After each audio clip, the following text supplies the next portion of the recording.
Hello friends, कैसे हैं आप सभी। ये हमारा गवर्नमेंट बजट का जो वीडियो नंबर 3 है और इस वीडियो में हम जो बात करने वाले हैं उस टॉपिक का नाम है नॉन टैक्स रेवेन्यू रिसीट्स। ठीक, हम रेवेन्यू रिसीट्स की बात कर रहे हैं और रेवेन्यू रिसीट्स कौन सी होती है जिनसे ना तो कोई असेट्स आपकी कम होती है और ना कोई लायबिलिटी आपकी इंक्रीज होती है, तो हम उसकी बात कर रहे हैं। उसमें हमने लास्ट वीडियो में जो बात करी थी वो हमने बात करी थी टैक्स रेवेन्यू रिसीट्स की और इस वीडियो में हम बात कर रहे हैं नॉन टैक्स रेवेन्यू रिसीट्स की। बेसिकली आप ये समझ लीजिए, गवर्नमेंट को टैक्स के अलावा जितना भी रेवेन्यू जनरेट होता है, गवर्नमेंट को टैक्स के अलावा जितनी भी रिसीट्स होती हैं, ठीक है ना, आए दिन मतलब कि रिकरिंग नेचर की जो होती हैं, क्योंकि कैपिटल रिसीट्स भी होती है तो हम सबको तो नहीं कह सकते, लेकिन रिकरिंग नेचर की जो रिसीट्स होती हैं वो हमारे पास कैसी होती हैं, नॉन टैक्स रिसीट्स होती हैं। यानी कि non tax receipts are those receipts which arises from sources other than tax, यानी कि टैक्स के अलावा जो भी रिसीट्स आपको हो रही हैं वो हमारी कैसी हैं, नॉन टैक्स रिसीट्स। इसके बारे में मैंने 2-3 बातें और लिखी है छोटी छोटी सी। क्या? It is a minor source of income. ये गवर्नमेंट का मेन सोर्स क्या है, गवर्नमेंट का टैक्स। ये माइनर सोर्स ऑफ इनकम, यानी गवर्नमेंट यहां से भी कुछ इनकम जनरेट करती है। We payment to government for enjoying goods and service. हम गवर्नमेंट को ये पेमेंट क्यों करते हैं, हम क्यों गवर्नमेंट के लिए रेवेन्यू रिसीट्स हो, क्योंकि हम गवर्नमेंट के द्वारा दी गई कुछ सर्विसेज और कुछ गुड्स को यूज करते हैं, उसके बदले में we liable to pay money to government. Maybe it is compulsory and voluntary. देखिए, टैक्स जो होता है वो कंपलसरी होता है, हमें गवर्नमेंट को पे करना ही पड़ेगा, हमें ना चाहते हुए भी टैक्स देना पड़ता है। लेकिन ये जो रिसीट्स होती है गवर्नमेंट के लिए, ये हमारे ऊपर कंपलसरी नहीं है कि हमें गवर्नमेंट को देनी है, कुछ कंपलसरी है, कुछ वॉलंटरी होती है इसमें, ठीक है ना। जैसे पेनल्टीज या फाइन होते हैं तो गवर्नमेंट वो हमारे ऊपर क्या नाम है, कंपलसरी चार्ज होता है। कुछ वॉलंटरी है, हम किसी सर्विस को लेना चाहें तो हम ले, हम किसी सर्विस को ना लेना चाहें तो हम ना ले, ये हमारी मर्जी के ऊपर डिपेंड करता है। ठीक, तो ये कुछ कंपलसरी कुछ वॉलंटरी होती है। इसके अलावा मैंने क्या करा है, इसको 2 पार्ट में बांटा है, कमर्शियल रेवेन्यू रिसीट्स और एडमिनिस्ट्रेटिव रेवेन्यू रिसीट्स। कमर्शियल यानी कि जब कुछ कमर्शियल काम करके, कुछ बिजनेस करके गवर्नमेंट कुछ अर्निंग कर रही है तो हम उसको बोल रहे हैं कमर्शियल रेवेन्यू रिसीट्स। जैसे क्या लिखा मैंने, is the revenue receipts bye the government by selling of goods and services produced by the government agencies. यानी कि जैसे railway, post, telegraph, electricity etcetera. यानी कि जब भी कुछ सेलिंग गुड्स और सर्विसेज को करके, गुड्स बेच के या कोई सर्विस बेच के गवर्नमेंट कोई अर्निंग कमाती है तो हम उसको बोल रहे हैं कमर्शियल रेवेन्यू। एडमिनिस्ट्रेटिव रेवेन्यू क्या होते हैं, the revenue that arises due to administrative function of government. यानी कि जब हम कुछ एडमिनिस्ट्रेटिव फंक्शन करके, कुछ प्रशासनिक कार्यों को करके, जैसे फीस, फाइन्स, पेनल्टीज, ये सब जो होती है हमारे पास में, ये कैसी है, एडमिनिस्ट्रेटिव रेवेन्यू। अब हम एक एक करके थोड़ा सा इनके बारे में समझ लेते हैं। ठीक, देखिए, सबसे पहले मैंने यहां लिखा इंटरेस्ट। सेंट्रल गवर्नमेंट या गवर्नमेंट जो हमारी होती है वो लोन देने का काम करती है, ठीक है ना। अब लोन जब हम किसी को देते हैं तब हम बदले में उनसे एक इंटरेस्ट रिसीव करते हैं उस लोन के बदले में। तो इंटरेस्ट जो हमारी इनकम, इंटरेस्ट जो है वो हमारी एक नॉन टैक्स रिसीव्ड है। ठीक, तो हम किससे लोन लेते हैं, किससे इंटरेस्ट लेते हैं हम, received on loan given by the government to state government, undertakings और private enterprises. Undertakings you know very well, undertakings you आप इसके बारे में 11th क्लास में पहले से पढ़ चुके हैं। तो अंडरटेकिंग्स को या फिर प्राइवेट संस्थाओं को अगर हम लोन प्रोवाइड करते हैं गवर्नमेंट, तो बदले में इंटरेस्ट मिलता है, वो हमारी नॉन टैक्स रिसीट्स है। दूसरे नंबर पर प्रॉफिट्स एंड डिविडेंड्स। देखिए जरा, प्रॉफिट्स एंड डिविडेंड्स जो हमारी पब्लिक सेक्टर की जो कंपनियां होती हैं वहां से जो भी हम प्रॉफिट जनरेट करते हैं, जैसे रेलवे है, इलेक्ट्रिसिटी है, या आपका क्या नाम है, बसेस, पोस्टेज, टेलीकम्युनिकेशन, इन सब से भी जो भी हमारे प्रॉफिट्स होते हैं, क्योंकि बिजनेस होता है गवर्नमेंट का, ये भी पब्लिक सेक्टर कंपनियां, पब्लिक सेक्टर जो है हमारे, तो वहां से गवर्नमेंट को रेवेन्यू जनरेट होता है। तो वहां से प्रॉफिट, या फिर हमने किसी दूसरी कंपनी में कुछ इन्वेस्टमेंट गवर्नमेंट ने कर रखी है, किसी प्राइवेट कंपनी में गवर्नमेंट ने कुछ पैसा लगा रखा है, तो वहां से जो भी डिविडेंड रिसीव होता है, वो कंपनी जो भी इनकम कमाती है उसमें से गवर्नमेंट को जो भी डिविडेंड रिसीव होता है, हम उसके बारे में बात कर रहे हैं। तो profits and dividends, it refer to the profit earned by PSU, जैसे भेल, ठीक है ना, सेल, ONGC, NTPC, सब गवर्नमेंट के एंटरप्राइज है, गवर्नमेंट की ये सब क्या हमारी पब्लिक सेक्टर की कंपनियां हैं। And investment in other companies, किसी दूसरी कंपनी में कुछ इन्वेस्टमेंट करके भी हम डिविडेंड जनरेट कर सकते हैं, डिविडेंड की कमाई गवर्नमेंट को हो सकती है, ठीक है ना। मैंने एग्जांपल लिख दिए, profit from railway, buses, postage, telecommunication etcetera.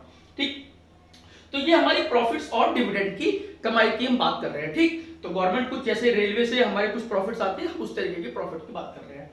Fees की अगर हम बात करते हैं तो फीस क्या है? A fees is a payment to the government for the services that it renders to the people.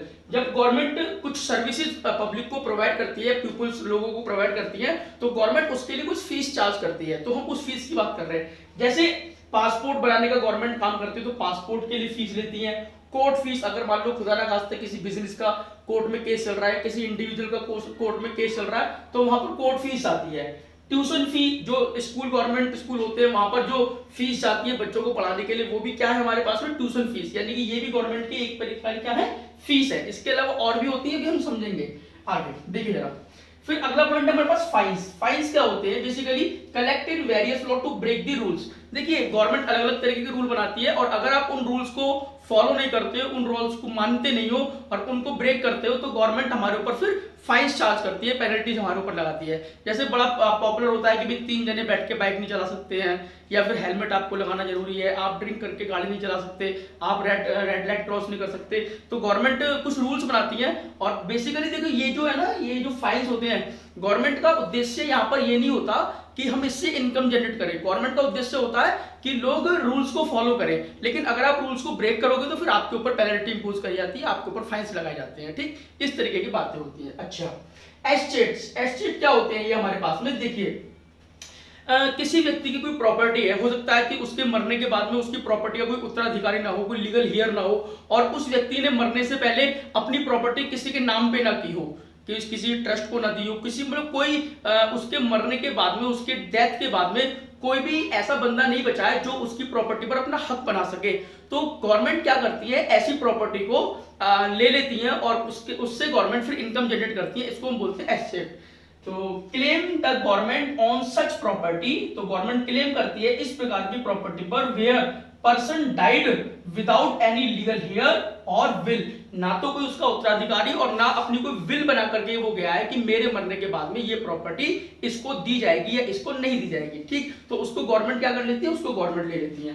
Cell of spectrum. अब स्पेक्ट्रम क्या होता है? देखो ये टेलीकम्युनिकेशन जो नेट होता है, 2G 3G 4G, आजकल तो 5G भी आने वाला है। तो ये क्या होता है? इसके जो कंपनियां होती हैं जो आपको नेट प्रोवाइड करती हैं, नेट प्रोवाइडर कंपनियों को क्या होना है कि अपनी जो स्पेक्ट्रम होते हैं, जो तरंगे होती हैं, जो नेट होता है, वो हवा में छोड़ना पड़ता है। तो 2G 3G 4G इसकी परमिशन हमें गवर्नमेंट से लेनी पड़ती है। अब गवर्नमेंट परमिशन जो कंपनियों को देती है, तो उसके बदले में गवर्नमेंट कुछ उनसे क्या नाम है, बदले में रेवेन्यू जनरेट करती है गवर्नमेंट, तभी वो स्पेक्ट्रम उनको ठेके उठते हैं। आपने सुना भी होगा पहले 2G 3G 2G घोटाला, खैर चलिए वो सब अलग चीज है। तो sale of spectrum give permission to 2G 3G 4G। Okay, अच्छा, इसके बाद हम बात करें लाइसेंस एंड रजिस्ट्रेशन की। देखो बहुत सारे गवर्नमेंट लाइसेंस इशू करती है, बहुत सारे रजिस्ट्रेशन हमें कराने पड़ते हैं, तो गवर्नमेंट उसके बदले में फीस लेती है। तो हम बात कर रहे हैं कंपनी रजिस्ट्रेशन फीस। अगर आपको मान लो कोई कंपनी खोलनी है, तो कंपनी को रजिस्टर्ड कराना पड़ेगा। कंपनी रजिस्टर्ड कराने के लिए आपको गवर्नमेंट को फीस देनी पड़ती है, तो वो भी गवर्नमेंट का एक रेवेन्यू होती है। अप्लाई लाइसेंस फॉर बिजनेस, हमको बहुत सारे बिजनेस करने होते हैं, उनके लिए लाइसेंस लेना पड़ता है, तो वो भी होता है। अब जैसे आप देखिए कि वाइन शॉप होती है, तो वाइन शॉप के लिए हमें लाइसेंस लेना पड़ता है, ठीक है ना। या फिर कोई हमें किसी पर्टिकुलर जगह पर कोई बिजनेस करना है, तो उसके लिए गवर्नमेंट से हमें परमिशन लेनी पड़ती है, गवर्नमेंट से हमें लाइसेंस लेने पड़ते हैं। बहुत सारे बिजनेस ऐसे हैं जिसमें लाइसेंस हमको लेने पड़ते हैं, बिना लाइसेंस लिए हम गवर्नमेंट से हम वो बिजनेस नहीं कर सकते, तो उसके लिए गवर्नमेंट लाइसेंस इशू करती है, जिसके लिए हमें लेना पड़ता है। ठीक, अच्छा, आगे हम चलते हैं स्पेशल असेसमेंट। तो ये क्या स्पेशल असेसमेंट क्या है? इसको एक एग्जाम्पल की हेल्प से मैं आपको समझाता हूँ। स्पेशल असेसमेंट में क्या होता है, जैसे कि मान लो हमारा कहीं पर्टिकुलर जगह पर कोई घर है या कोई प्रॉपर्टी है हमारी, और वहां पर गवर्नमेंट ने आपने देखा होगा कि जैसे जेवर एयरपोर्ट बन रहा है इधर तुम्हारा नोएडा के आसपास, तो वहां पर गवर्नमेंट ने बहुत सारी जमीन को हायर किया एयरपोर्ट बनाने के लिए। तो वहां ऑटोमेटिक जो आसपास का पूरा एरिया है, वहां पर जमीनों के रेट अपने आप बढ़ गए, ठीक है ना, क्योंकि भाई यहाँ एयरपोर्ट बनेगा तो आने वाले समय में डेवलपमेंट होगा।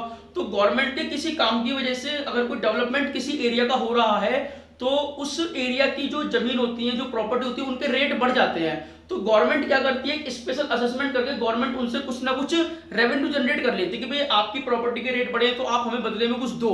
हालांकि प्रैक्टिकली मैंने कहीं ऐसा सुना नहीं, लेकिन फिर भी बुक्स में ऐसा होता है कि special assessment if any increase in value of personal property due to government development then government charge some amount. ठीक, अच्छा, इसके बाद एक लास्ट पॉइंट और इसमें लास्ट बट नॉट लीस्ट इसमें कुछ और पॉइंट भी आप ऐड कर सकते हो। Gift and grants, amount give to government by people, national and international organisation for natural calamity. अब जैसे कहीं पर बाढ़ आ जाती है, अब जैसे ये चल रहा है कोरोना का कहर, तो लोगों ने गवर्नमेंट को बहुत डोनेशन दिया है प्राइम मिनिस्टर केयर फंड में, है ना। तो उसमें क्या होता है कि कोई भी नेचुरल कैलेमिटी, कोई भी बीमारी, कोई भी महामारी जब फैलती है, कोई भी आपदा अगर आती है फ्लड की वजह से या फिर किसी भी चीज की वजह से, अभी देखिए जैसे पश्चिम बंगाल में वो अम्फन तूफान आया था, तो उसकी वजह से तो वहां पर गवर्नमेंट और जो गवर्नमेंट को नेशनल क्या कहते हैं, प्राइवेट लोग या फिर कुछ नेशनल ऑर्गेनाइजेशन या इंटरनेशनल ऑर्गेनाइजेशन गवर्नमेंट को कुछ मदद करती हैं, तो वो भी गवर्नमेंट की क्या होती है, एक प्रकार की गवर्नमेंट की वो इनकम होती है। तो ये सारे हमारे पास नॉन टैक्स रेवेन्यू रिसीट्स हैं। मैंने बहुत फास्टली इसको आपके साथ कवर कर लिया, बिकॉज ये जस्ट अगर आप अपनी बुक्स जो भी आप रेफर कर रहे हैं उसमें आप इसको इजीली पढ़ेंगे तब भी ये समझ में आ जाता है, ठीक है ना। तो इसमें कोई ऐसा ज्यादा खास मुझे लगता नहीं है, आप इजीली इसकी रीडिंग करेंगे तो ये इजीली आपको समझ में आएगा। फिर भी अगर आपको कोई डाउट्स है मुझे कमेंट बॉक्स में जरूर लिखिए, ठीक है ना। नेक्स्ट वीडियो में हम देखेंगे इसके, ये हमारी क्या थी, रेवेन्यू रिसीट्स। अब हम बात करेंगे कैपिटल रिसीट्स की। Okay, bye.